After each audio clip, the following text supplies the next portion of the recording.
갈라디아서 1장. 사람들이 뽑은 것도 아니요 사람들이 보낸 것도 아니요 예수 그리스도와 그분을 죽은 사람 가운데서 살리신 하나님 아버지께서 사도로 삼으셔서 사도가 된 나 바울이 나와 함께 있는 모든 형제들과 함께 갈라디아에 있는 여러 교회에 이 편지를 씁니다. 하나님 우리 아버지와 주 예수 그리스도께서 여러분에게 은혜와 평안을 주시기를 바랍니다. 예수님께서는 하나님 우리 아버지의 뜻을 따라 이 악한 세상에서 우리를 건지시고 우리 죄를 씻기 위해 자기 몸을 바치셨습니다. 하나님께 영원토록 영광이 있기를 빕니다. 아멘. 하나님께서 그리스도의 은혜로 여러분을 부르셨는데 여러분이 이렇게 빨리 다른 복음을 믿는다고 하니 놀라지 않을 수 없습니다. 실제로 다른 복음은 없습니다. 그러나 어떤 사람들이 여러분을 혼란스럽게 하여 그리스도의 복음을 바꾸려 하고 있습니다. 우리는 여러분에게 복음을 전했습니다. 그러므로 우리든지 하늘에서 온 천사든지 우리가 전한 복음이 아닌 다른 것을 전한다면 그는 저주를 받아 마땅합니다. 내가 전에도 말했지만 이제 다시 말합니다.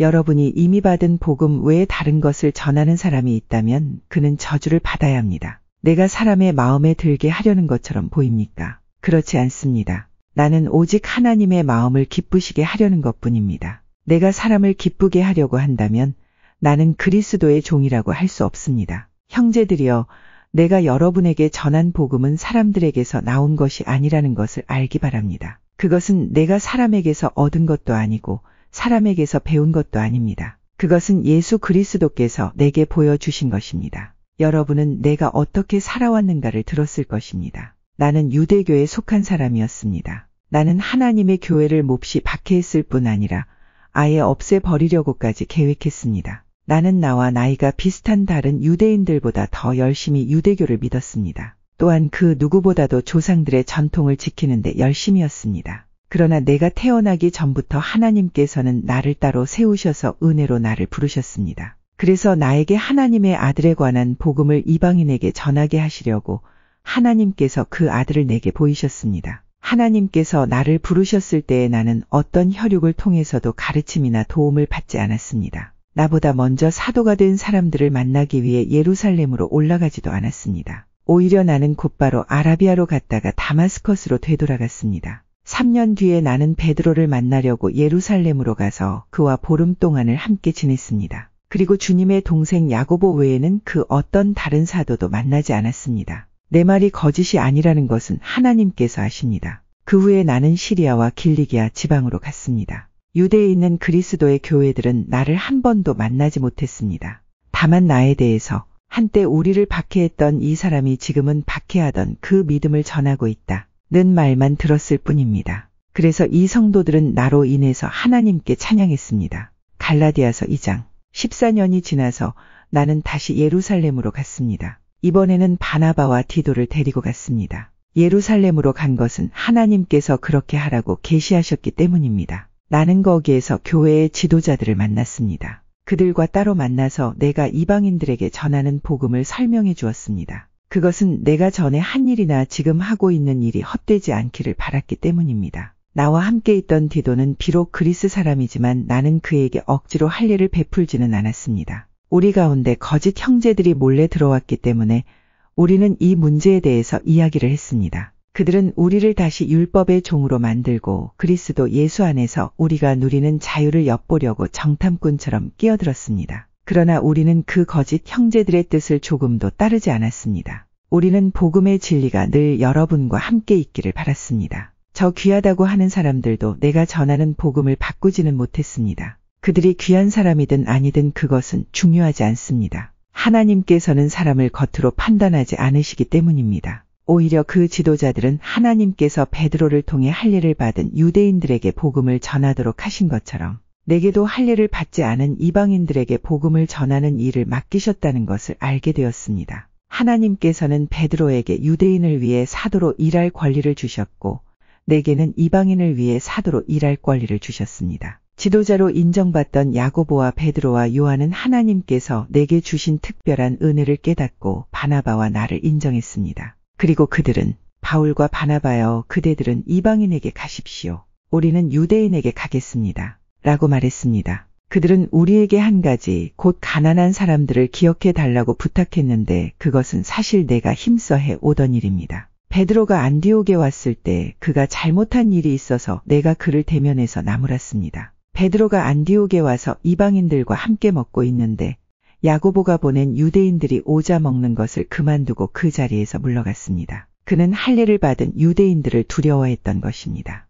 이처럼 베드로는 거짓된 행동을 했고 다른 유대인 성도들도 거짓된 행동을 했습니다. 심지어 바나바조차 그들의 거짓된 행동에 유혹을 받았습니다. 나는 그들이 복음의 진리를 따르지 않는 것을 보고 모든 사람 앞에서 베드로를 향해 베드로여, 당신은 유대인이면서도 유대인처럼 살지 않고 이방인처럼 살면서 어찌하여 이방인들에게 유대인처럼 살라고 합니까? 하고 말했습니다. 우리는 이방인, 곧 죄인이 아니라 유대인으로 태어났습니다. 하지만 우리는 율법을 따른다고 해서 의롭다 함을 받는 것이 아니라 예수 그리스도를 믿음으로 의롭다 함을 얻는 것을 합니다. 그래서 우리는 의롭다 함을 얻으려고 그리스도 예수를 믿었습니다. 우리가 의롭다 함을 얻는 것은 그리스도를 믿었기 때문이지 율법을 지켰기 때문이 아닙니다. 율법으로는 어느 누구도 의롭다 함을 얻을 수 없습니다. 우리 유대인은 의롭다 함을 얻으려고 그리스도께 나왔습니다. 그리하여 우리가 죄인이라는 것이 밝히 드러났습니다. 그렇다고 해서 그리스도께서 우리를 죄인으로 만드시는 것입니까?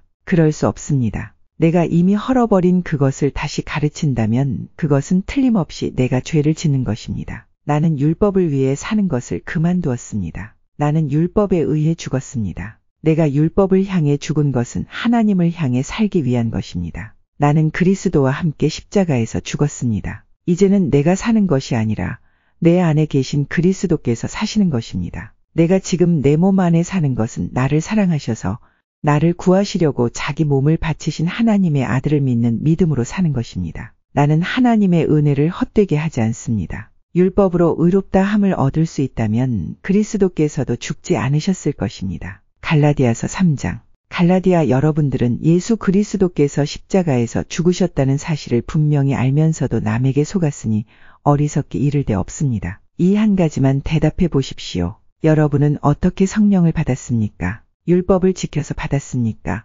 아닙니다. 복음을 듣고 믿었기 때문에 받은 것입니다. 성령 안에서 살기 시작하다가 이제 와서 다시 자기 힘으로 살려고 하다니 여러분은 참으로 어리석습니다. 그렇게 많은 고난을 경험했는데도 그 모든 것이 다 헛일이었습니까? 그렇지 않기를 바랍니다. 여러분이 율법을 지켰기 때문에 하나님께서 성령을 주셨습니까? 아닙니다. 여러분이 율법을 지켰기 때문에 하나님께서 여러분 가운데 기적을 일으키셨습니까? 아닙니다. 하나님께서 성령을 주시고 기적을 일으키신 것은 여러분이 복음을 듣고 믿었기 때문입니다. 성경에도 아브라함에 대해서 같은 말씀이 있습니다. 아브라함이 하나님을 믿으니 하나님께서 아브라함의 믿음을 받으시고 그를 의롭다고 여기셨다. 그러므로 여러분은 믿음으로 사는 사람이 참 아브라함의 자녀라는 것을 알아야 합니다. 또 성경은 장차 일어날 일, 곧 하나님께서 이방인을 믿음으로 의롭게 하여 줄 것을 미리 알려주셨습니다. 이 복음을 먼저 아브라함에게 전했는데 그것은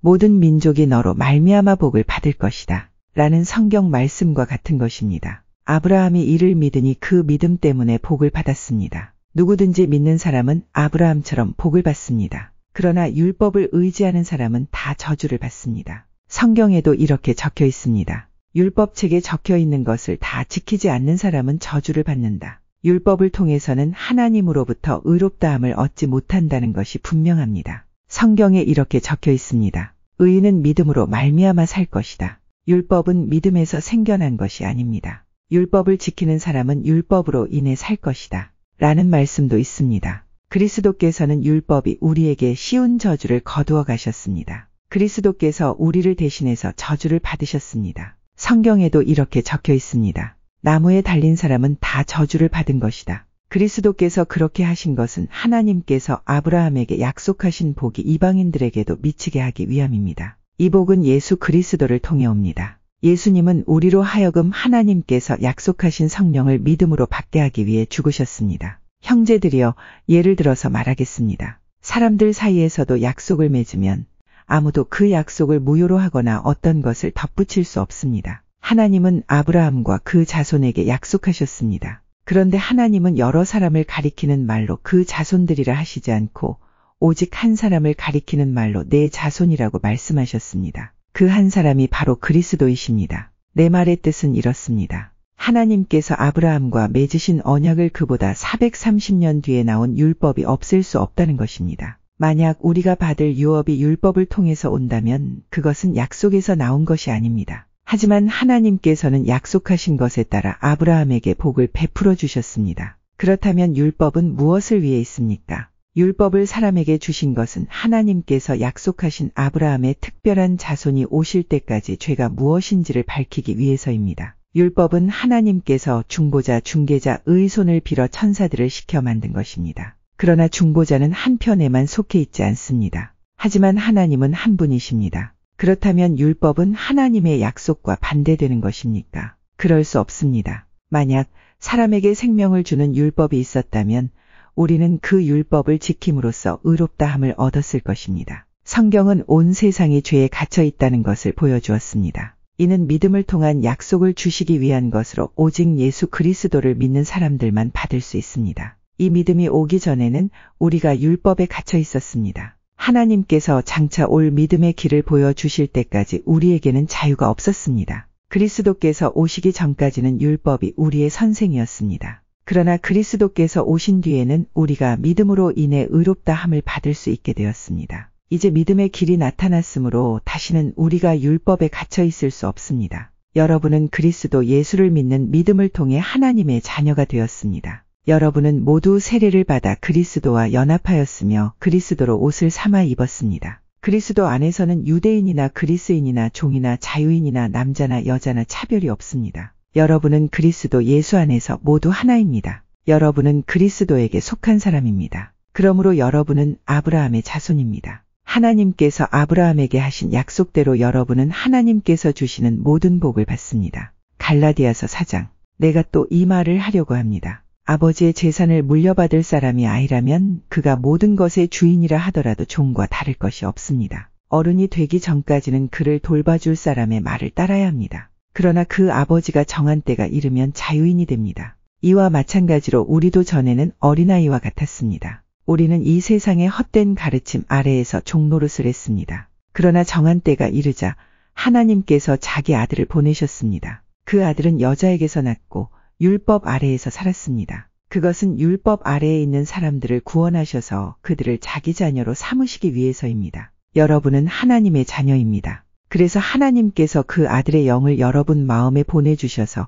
여러분이 하나님을 아버지, 사랑하는 아버지라 부를 수 있게 하셨습니다. 여러분은 이제 종이 아니라 하나님의 자녀입니다. 여러분이 하나님의 자녀가 되었으므로 하나님께서 여러분에게 유업을 주실 것입니다. 옛적에는 여러분이 하나님을 알지 못하여 사실 신이 아닌 것들에게 종노릇을 했습니다. 그러나 이제는 여러분이 참 하나님을 압니다. 뿐만 아니라 하나님께서 여러분을 아십니다. 그런데 어찌하여 전에 여러분이 따르던 약하고 헛된 가르침으로 다시 돌아가려 합니까? 어찌하여 그런 것들에게 종노릇하려 합니까? 여러분은 아직도 날과 달과 계절과 해를 섬기고 있습니다. 그러니 내가 여러분을 위해 애쓴 것이 헛된 일이 될까봐 두렵습니다. 형제들이여, 내가 여러분과 같이 되었으므로 여러분도 나와 같이 되기를 바랍니다. 이제까지 여러분은 내게 잘해주었습니다. 여러분도 알다시피 내가 여러분에게 처음으로 복음을 전하게 된 것은 내 몸의 병 때문이었습니다. 내 병이 여러분에게는 짐이 되었을 텐데도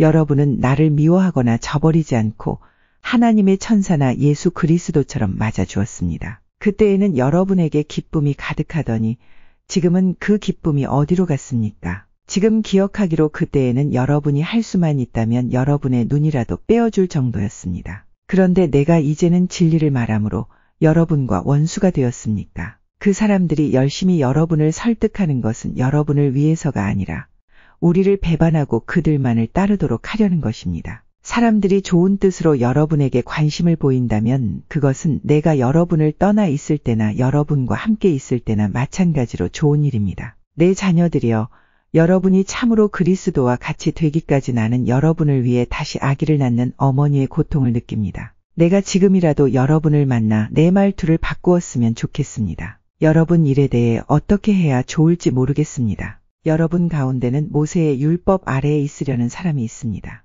말해 보십시오. 여러분은 율법이 하는 말을 알지 못합니까? 성경은 아브라함에게 두 아들이 있었는데 한 아들의 어머니는 여종이었고 다른 아들의 어머니는 자유인이었다고 말합니다. 여종에게서 난 아브라함의 아들은 육체를 따라 태어났으나 자유인에게서 난 아들은 하나님의 약속을 따라 태어났습니다. 이것은 비유입니다. 이 여자들은 하나님과 사람이 맺은 두 언약과 같습니다. 한 언약은 하나님께서 시내산에서 정하신 율법입니다. 이 언약 아래에 있는 사람은 종과 같습니다. 하갈이 바로 이 언약과 같습니다. 이 하갈은 아라비아에 있는 신의 산과 같으며 지금 이 땅에 있는 예루살렘과 같습니다. 하갈 자신도 종이며 그 후손들도 율법의 메인종입니다. 그러나 위에 있는 하늘의 예루살렘은 자유스러운 여자와 같습니다. 그는 우리 어머니입니다. 성경에 이렇게 적혀 있습니다. 아기를 낳지 못하는 여자여 기뻐하여라. 아기를 낳는 고통을 느껴보지 못한 여자여 노래하며 외쳐라.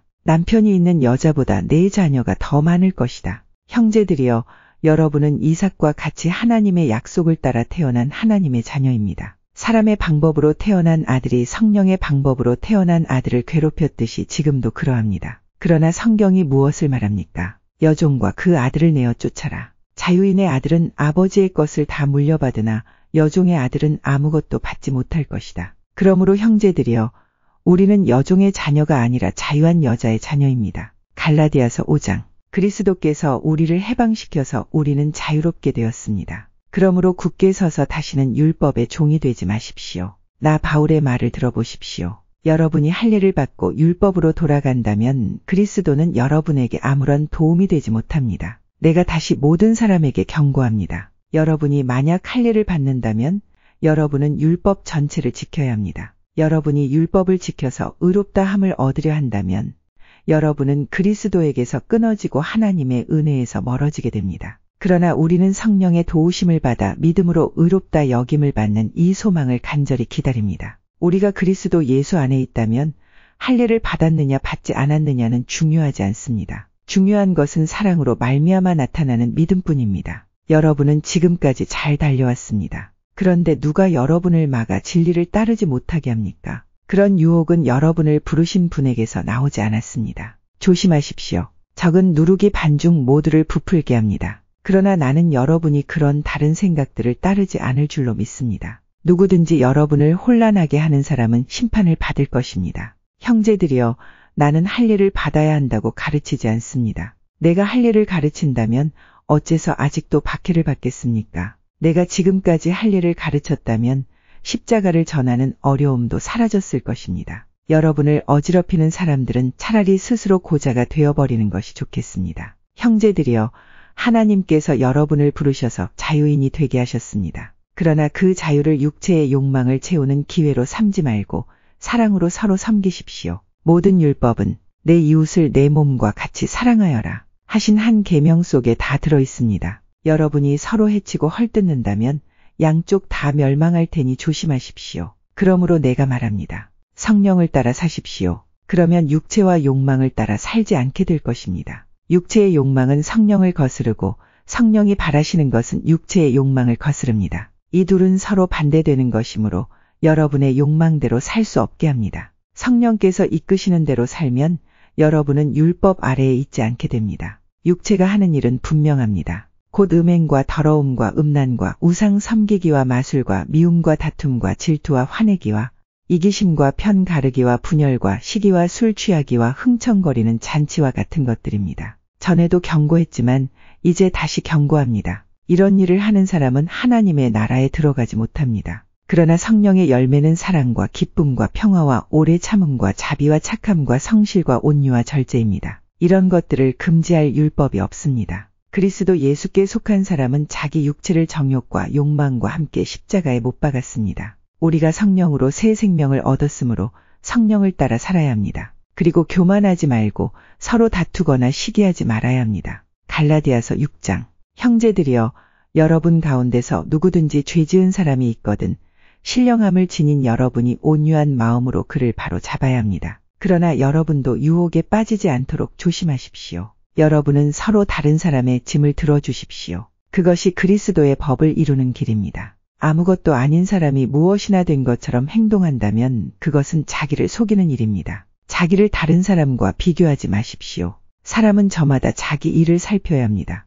그러면 자랑할 일이 자기에게만 있을 것입니다. 사람은 저마다 자기 일의 책임을 져야 합니다. 하나님의 가르침을 배우는 사람은 가르치는 사람과 모든 좋은 것을 나누어야 합니다. 스스로 속이지 마십시오. 하나님을 속일 수는 없습니다. 사람은 자기가 심은 대로 거둘 것입니다. 자기 육체의 욕망대로 심는 사람은 육체로부터 썩을 것을 거둘 것이며 성령의 뜻을 따라 심는 사람은 성령으로부터 영원한 생명을 거둘 것입니다. 선한 일을 하다가 낙심하지 말아야 합니다. 때가 이르면 영원한 생명을 거둘 것이므로 포기하지 말아야 합니다. 기회가 닿는 대로 모든 사람에게 선한 일을 해야 합니다. 특히 믿음의 가정에 그렇게 해야 합니다. 내 손으로 이렇게 여러분에게 큰 글자로 씁니다. 여러분에게 억지로 할례를 받도록 하려는 사람들이 있습니다. 그들은 육체를 꾸미기 좋아하는 사람들입니다. 그들은 그리스도의 십자가를 따르면 박해를 받을까봐 두려워하고 있습니다. 할례를 받는 사람들이 스스로도 율법을 지키지 않으면서 여러분에게는 할례를 받게 하려는 것은 여러분에게 한 일을 가지고 자랑하기 위함입니다.